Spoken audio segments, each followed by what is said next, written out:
I am Dr. Ruchika Verma, a postdoctoral fellow in the Department of Psychology, University of Allahabad. I am going to present a module on the Sati tradition in Rajasthan and the case of Roopkanwar, which has been written by Professor Sudha Chaudhary, Mohan Sukhadia University, Udaipur.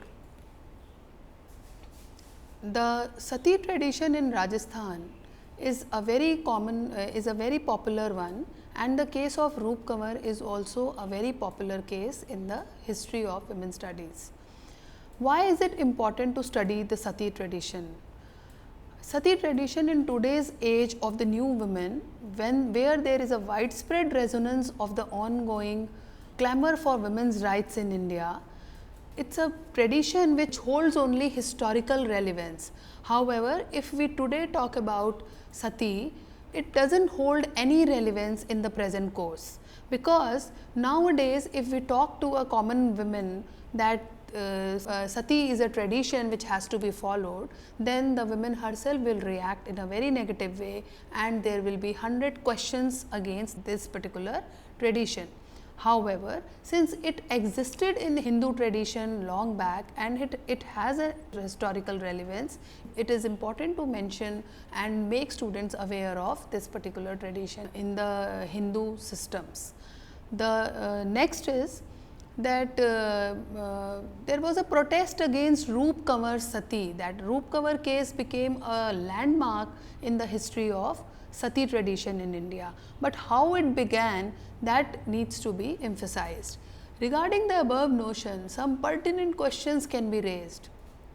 Has the concept of Sati become part of forgotten history? Has the underlying thought of Sati has been erased from our social consciousness? Have we finally abolished this ghastly form of violence against women? And has the social system in which Sati takes place been dismantled?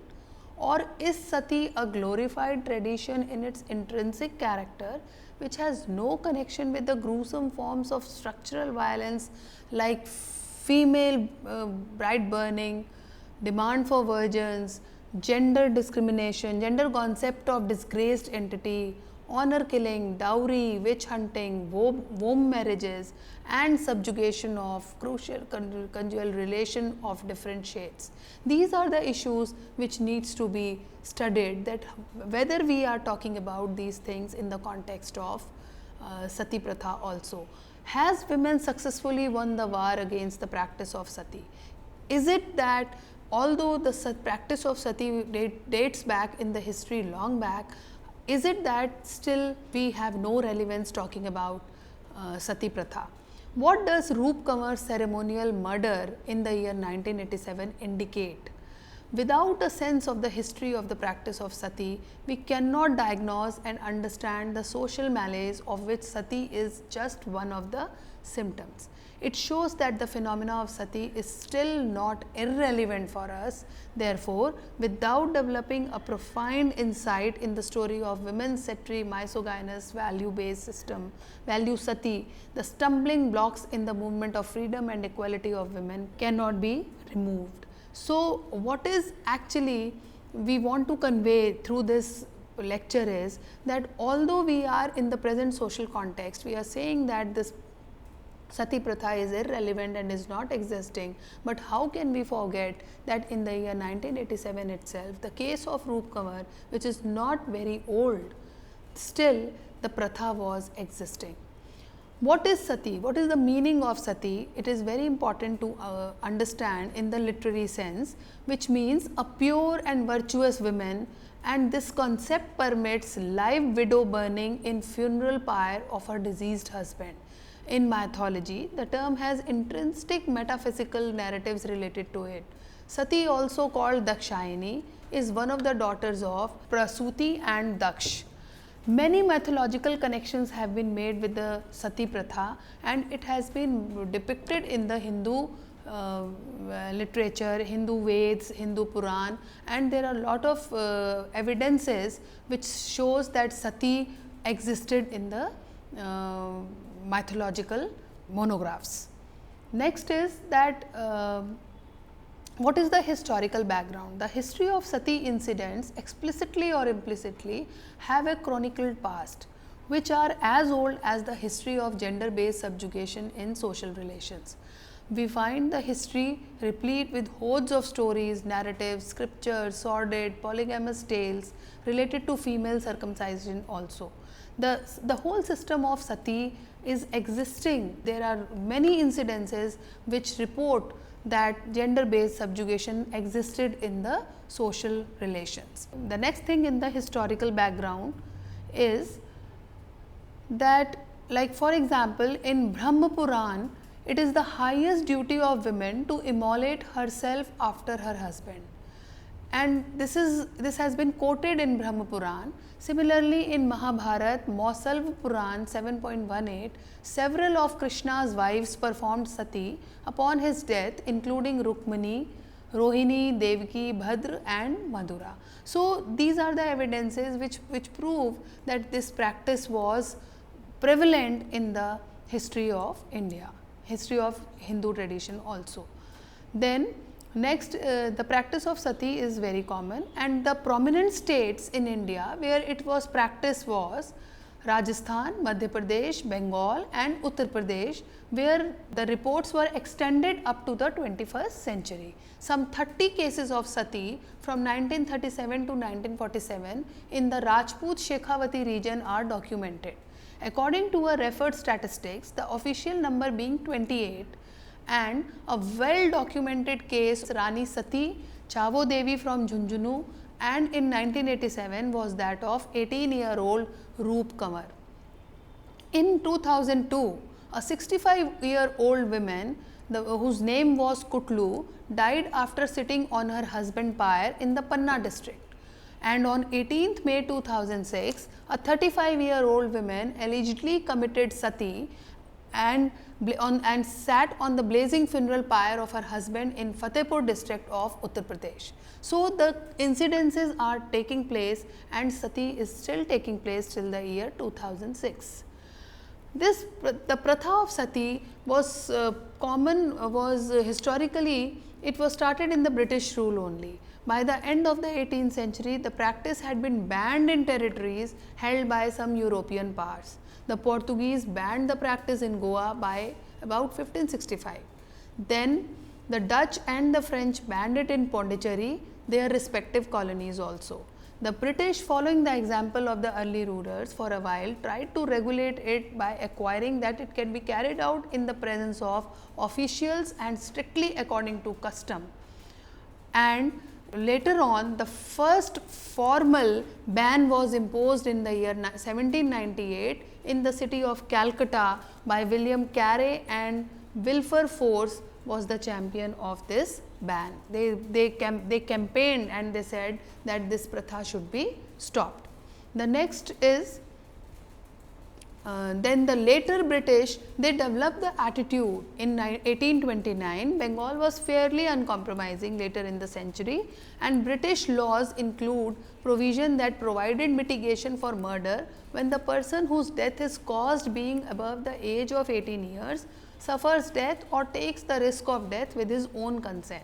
However, William Sir Charles James Napier and William Bentinck made great efforts to reduce such practices. So, British, they played a very positive role in the abolishment of sati pratha in India. Then the next is the reforms movement against sati. We all know that on the basis of as the Indian leaders came forward and they were against the sati pratha, some of the prominent names were Raja Ram Mohan Rai, Ishwar Vidyasagar, Dayanand Saraswati, Mahadev Govind Ranade and many others. Fortunately and surprisingly, these were the male people who came forward, male members of our society who came forward and fought for the welfare of women and tried to stop sati pratha, and that was the beginning of the reforms movement against sati in India.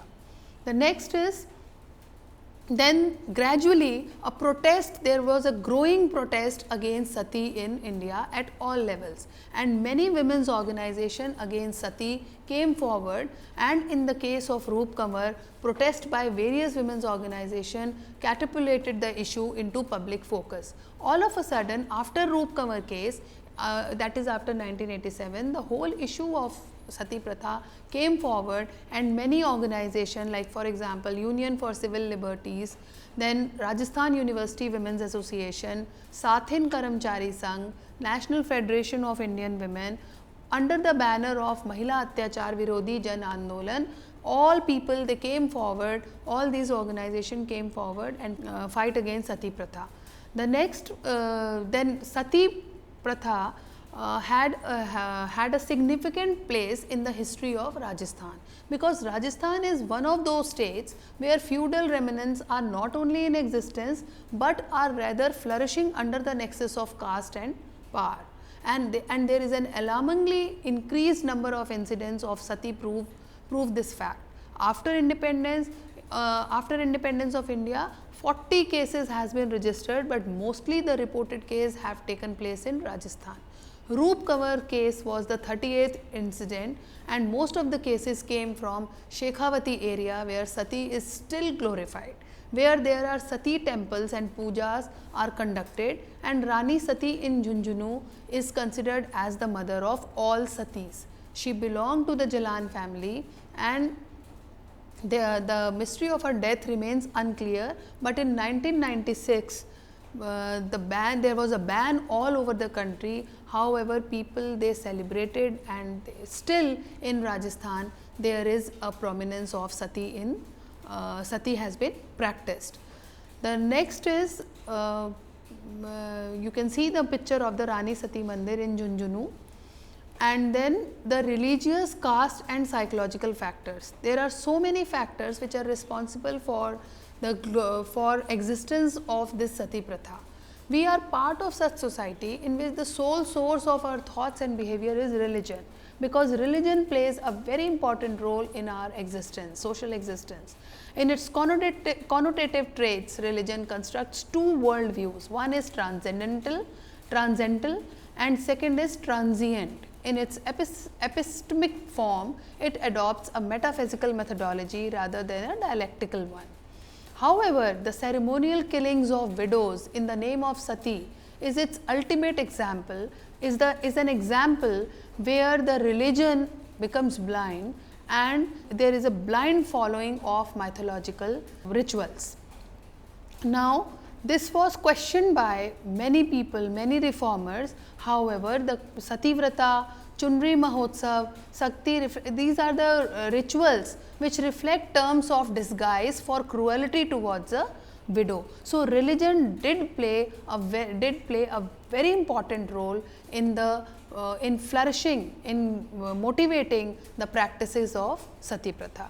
There are then other factors. The psychological factors are that when the husband of a woman is died, then gradually she has to suffer lots of negative experiences in the family. Like for example, if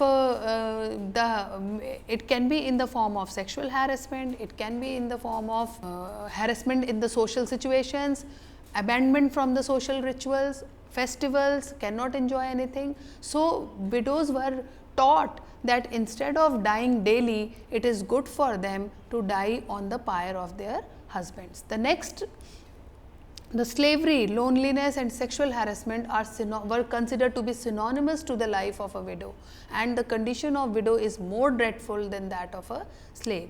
The pathetic status of widows shows that the treatment mered out of them is a major factor underlying which is promoting the practice of Sati, because they were taught that it is better to die one day instead of dying daily. The next issue which we consider in this particular module is what are the various laws against Sati. Sati or widow burning could not just be abolished overnight. It was in the minds of the people and it was ingrained through the religious practices. So, it has been a subject of much concern to different rulers. Historically, efforts to prevent Sati by formal means were attempted even before the Mughal rulers came to power. Many rulers had tried to stop the practice of Sati, like for example, Jahangir, Aurangzeb, Akbar, Lord William Bentinck, etc. were the champions of this act. In independent India, however, the Indian Penal Code came to existence and Sati was prohibited. Sati was a barbarous practice which could brook no justification according to section 300 IPC 1860. If on the facts it was found that the woman has been burning or burying alive of a woman is shown, then it will be considered as a murder. So, that act came into existence and the central government has passed the Commission of Sati Prevention Act of 1987.